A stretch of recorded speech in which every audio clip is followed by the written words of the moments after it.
Alam mo ba na ang PhilSys National ID ay makakatulong sa'yo kahit wala ka pang birth certificate? Narito ang step-by-step para makakuha nito. Step 1. Magpa-schedule online. Optional. Pumunta sa https://register philsys.gov.ph. Pwede ka rin mag-walk-in sa pinakamalapit na registration center, LGO, PSA, or mall booths. Step 2. Magdala ng valid ID or barangay certificate. Kung wala kang valid ID, dalhin ang barangay certificate at ipaliwanag ang status mo. Minsan, tinutulungan ka mismo ng PSA para sa birth registration.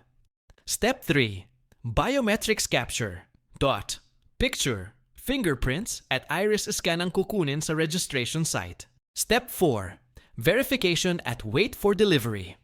Kapag successful ang registration mo, may tracking slip ka na. Ihahatid ito sa address mo via PhilPost. Tandaan, libre ang PhilSys ID. Hindi mo kailangang magbayad.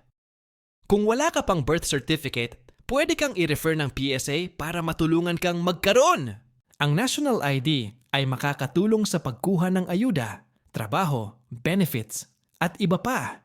I-share mo ang video para malaman din ng iba.